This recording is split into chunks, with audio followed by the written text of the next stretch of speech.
Encima soy zurda, bueno, voy a tratar de manejarlo. Bueno, ¿qué tal? Buenos días, yo soy la doctora Franco, médica neuróloga, para los que no me conocen, especialista en toda la patología cerebrovascular. Bueno, elegimos un tema interesantísimo que es la prevención primaria y voy a tratar de repasar las nuevas guías de este año que son compartidas en cuanto a la revisión con la Asociación Americana de Cardiología y de Stroke. Es muy interesante, estas guías vienen a reemplazar las del 2014 con tópicos nuevos y la verdad que con estrategias muy prometedoras y en realidad está orientada o dirigida a todos los profesionales clínicos justamente para hacer esta pesquisa o para evaluar pacientes en los que se puede actuar antes de tener o de sufrir un evento cerebrovascular. Entonces, ¿qué hay de nuevo en estas guías? Lo interesante es que son recomendaciones obviamente basadas en evidencia y estrategias para prevenir el stroke y justamente ¿en qué se basan? En mejorar la expectativa de vida, la esperanza de vida. Hacen mucho hincapié en este punto. Incluye la prevención tanto para el stroke isquémico y hemorrágico y ustedes dirán, ¿cómo para los dos? Si los dos son diferentes. Sí, tienen diferencias clínicas, tienen diferencias fisiopatológicas, pero en realidad ambos ocasionan discapacidad y ambos pueden ser prevenibles. Entonces, desde este punto es donde vamos a tratar de orientar y de ver, de tratar de hacer un screening del paciente para que podamos evitar que tenga un stroke o un accidente cerebrovascular. ¿Qué es lo nuevo en estas guías comparado con el 2014? Que se hace screening y prevención del stroke específicas por sexo, que ya vamos a ver, ya lo vamos a adelantar. Algunas recomendaciones sobre factores de riesgo son actualizadas. En realidad yo dije, bueno, voy a hablar de prevención primaria, vamos a hablar de los factores de riesgo. Rápidamente enumero, mis colegas hablaron de todo, perfecto, termino en 5 minutos. No, me encontré con una amplia gama de patologías y de tópicos muy interesantes. Bueno, como dije recién, también nuevas recomendaciones fueron creadas con soportes de datos, por supuesto, y publicaciones. Todos sabemos que hay clases de recomendación y niveles de evidencia.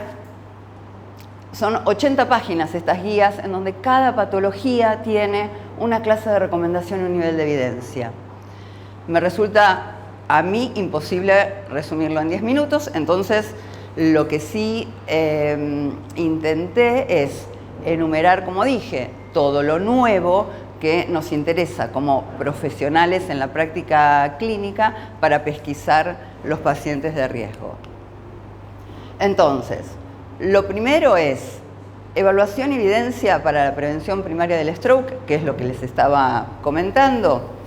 Hacer un énfasis en el grupo de alto riesgo, de toda esa población de alto riesgo que la verdad no muchos conocemos.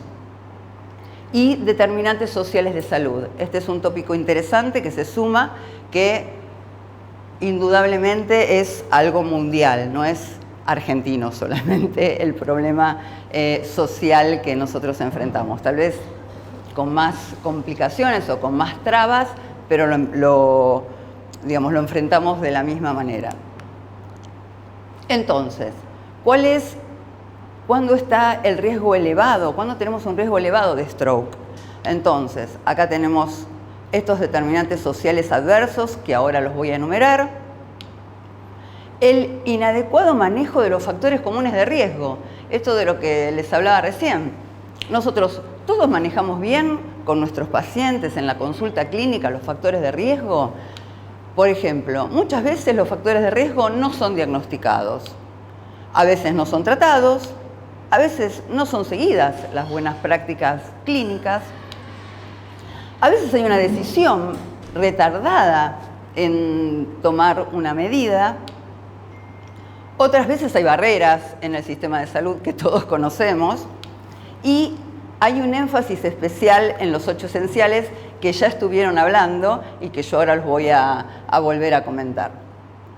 Y se une otro factor elevado de riesgo, que son factores que no son habitualmente reconocidos. Entonces, me pareció muy interesante esta diapositiva para tenerlo en cuenta. Uno es la detección de la lipoproteína A en las dislipemias, el CADASIL, que si no lo conocen es una encefalopatía con infartos subcorticales autosómica dominante, una patología neurológica, las trombofilias hereditarias, patologías ginecológicas como la endometriosis y la menopausia precoz o complicaciones del embarazo. Entonces, nos focalizamos en los factores modificables, los 8 esenciales que ahora vamos a ver. El propósito es la prevención del stroke para mejorar la expectativa de vida y sobre todo actuar sobre los hábitos, que es esencial para optimizar tanto la salud cardiovascular como cerebrovascular. Bueno, acá están los 8 factores esenciales, que serían los 8 factores modificables. Nosotros podemos actuar mejorando la calidad del sueño, la dieta, la actividad física regular, la normoglucemia, el control de peso, de los lípidos, el manejo de la hipertensión y el tabaquismo, que mis colegas muy bien estuvieron expresando previamente cómo se puede actuar en estos tópicos. Entonces, para tratar de resumir, como les dije, porque es bastante difícil y extenso en esta guía, me pareció interesante focalizar primero lo que decíamos recién, evaluar el paciente. Es de vital importancia el screening de los factores de riesgo para la prevención primaria, tanto sea para el stroke como para la patología cardiovascular, por supuesto.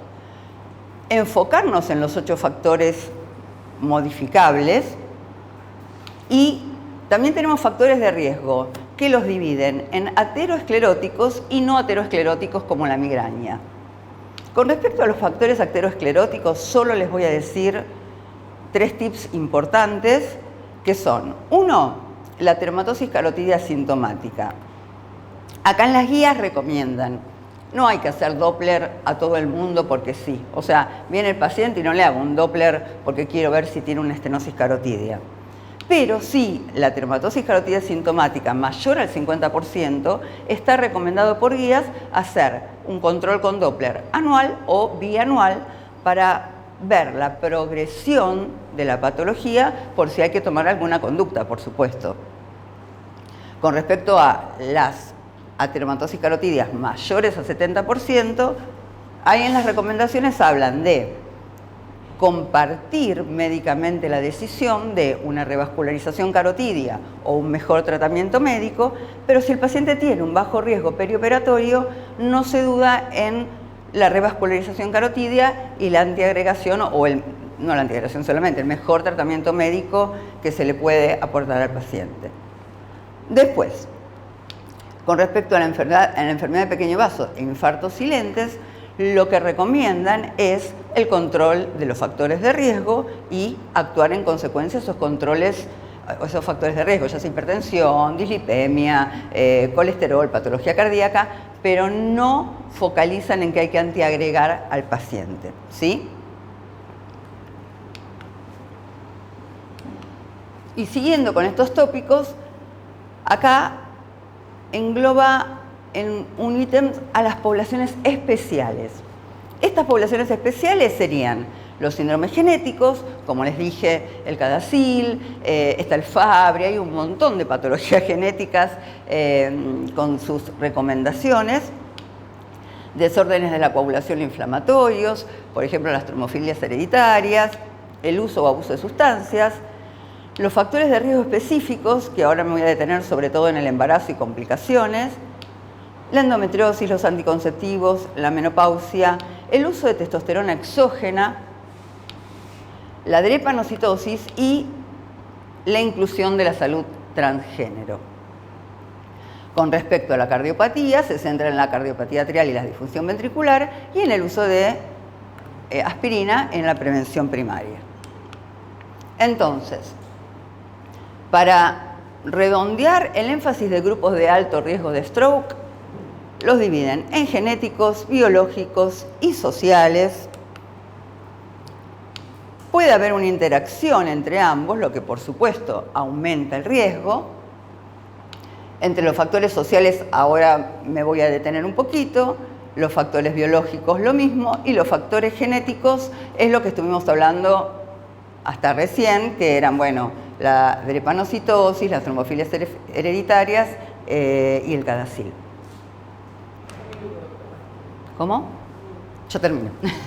Los determinantes sociales de salud, entonces, serían factores no médicos, educación, estabilidad económica, acceso al control de salud, los barrios de residencia, racismo estructural, y el abordaje está planteado desde garantizar la educación, generar confianza o hacer programas de educación para la población, programas de apoyo para la inclusión social y recursos para abordar la inseguridad alimentaria y de vivienda. Obviamente que acá como médicos yo creo que podemos aportar lo nuestro desde los programas o la instrucción de los pacientes a nivel de la educación, pero después necesitamos políticas de salud sanitarias adecuadas para enfrentar este problema, por supuesto.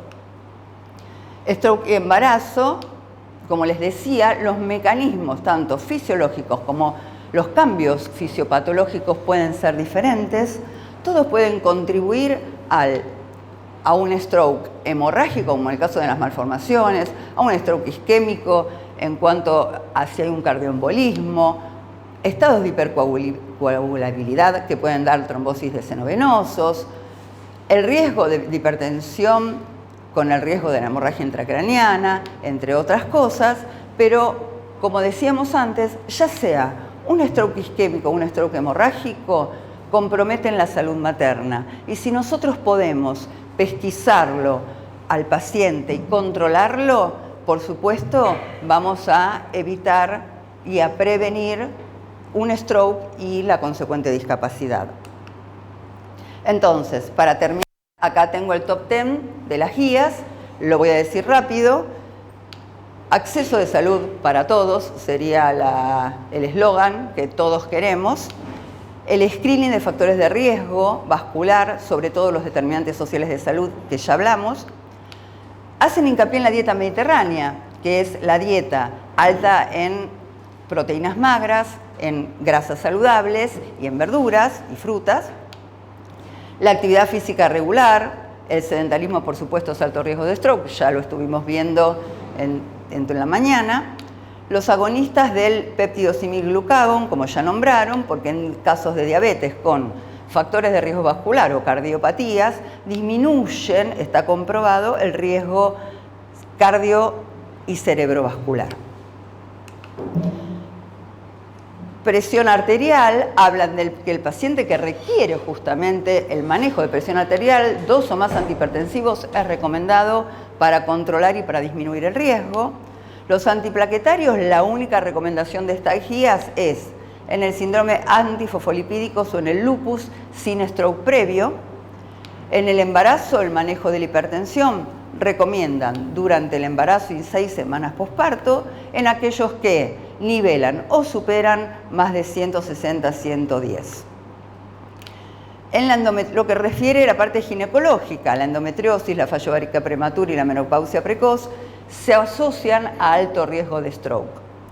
Y para terminar, lo que hablábamos de la salud transgénero, que es esencial, primero la inclusión y el conocimiento para la práctica clínica, porque las mujeres transgénero usan terapia estrogénica sustitutiva, entonces aumenta mucho más el riesgo de la patología cerebrovascular.